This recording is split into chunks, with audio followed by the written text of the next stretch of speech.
जय माता दी दोस्तों। आप सभी कैसे हैं? उम्मीद करती हूँ आप सभी अच्छे होंगे। हमारे सनातन धर्म में, हमारे पूरे भारतवर्ष में कभी घर में कोई खुशी का माहौल होता है, शादी-ब्याह होता है, तो सब जगह अलग-अलग तरीके से सुहागले खिलाई जाती हैं, कहीं संगठा खिलाई जाती है, सब जगह उसको अलग-अलग नाम से जाना जाता है।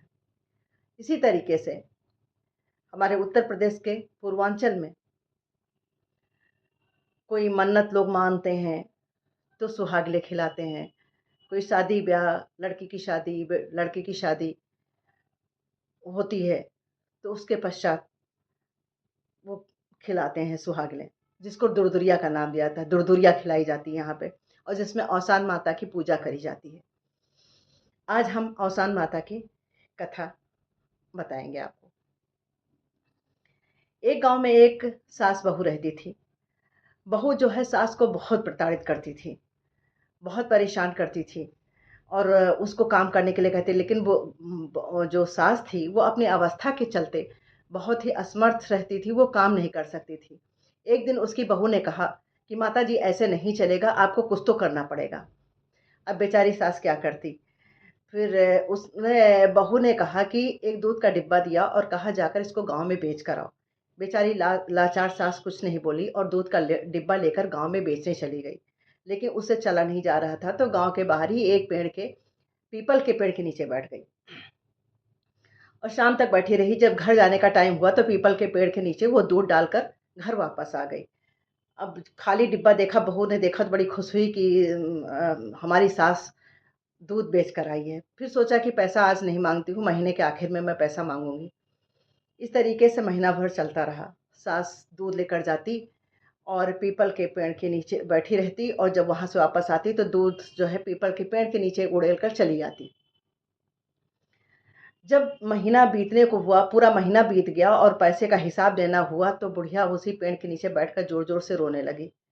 तभी वहाँ से औसान माता निकली और बुढ़िया को रोते देखा तो उससे पूछा कि माताजी क्या हुआ?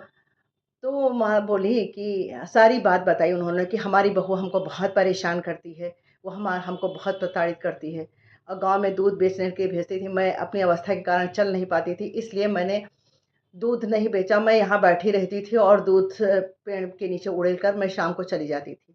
आज मुझे पैसे का हिसाब देना है, मैं बहू को क्या हिसाब में पैसा कहाँ से दूँगी?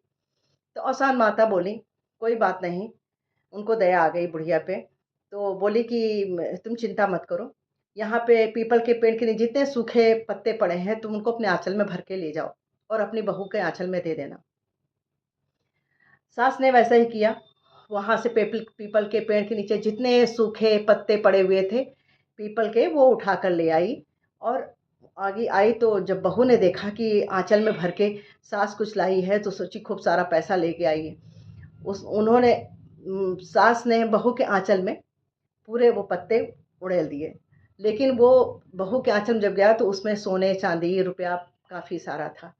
तो ये देखकर बहू को बड़ा आश्चर्य हुआ और सास से पूछने लगी कि ये तुम कहाँ से लेकर आई हो इतना सारा गहना और इतना पैसा? तो बहू जोर देने पर सास ने सारी बात बहू को बता दी कि ऐसा-ऐसा हुआ है। तो वो भी कही-कही हम मैं भी ऐसा करूँगी, मैं भी जाऊँगी, मैं भी औसान माता से माँगूँगी और ऐसा ही करूँगी, हमको भी औसान माता देंगी। उसने भी यही किया, महीना भर दूध लेके जाती, पीपल के पेड़ के नीचे बैठती, शाम को आती, दूध पीपल के पेड़ के नीचे उड़ेल कर चली आती।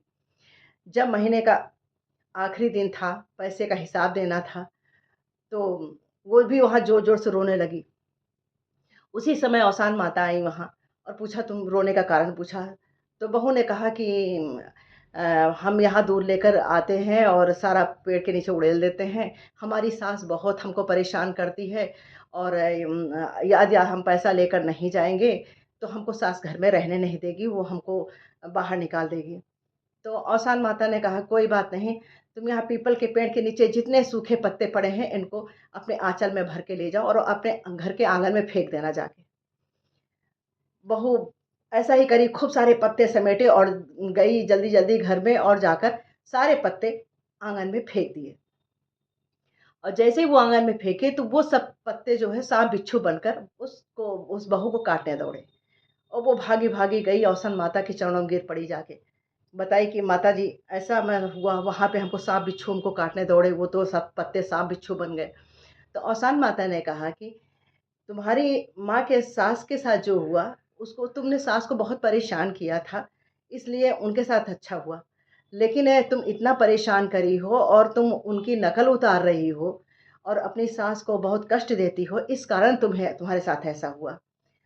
तो वो अवसान माता के चरणों में गिरकर माफ़ी माँगने लगी कि माता जी मुझे माफ़ कर दो, अब मैं ऐसा नहीं करूँगी। तो अवसान माता को दया आ गई और उन्हें क्षमा कर दिया और कहा जाकर अपनी सास से क्षमा माँगो और उनको सुखी-सुखी अपनी माँ की तरह रखना। तो वो अपने घर आई और सास से भी क्षमा माँगी और सुखी-सुखी रहने लगी। और अवसान माता ने बोला कि बृहस्पतिवार के दिन तुम अवसान माता की पूजा करो, सुहागिनों को खिलाओ, दूध-दरिया खिलाओ और वही माँ कृपा करेंगी। फिर जब बृहस्पति आया तो सास बहू ने मिलकर सुहागले खिलाई, दुरदुरिया खिलाई, औसान माता की पूजा करी। इससे वो धन धान्य से संपन्न हुई और सुखी सुखी रहने लगी। जिस प्रकार औसान माता ने सास बहू पे कृपा करी, माता रानी हम सब पर कृपा करें, सभी सुहागलों पर कृपा करें, सबके पुत्र पुत्री को बनाए रखें, सबका सौभाग्य बनाए रखें। जय औसान माता की। जय श्री राम।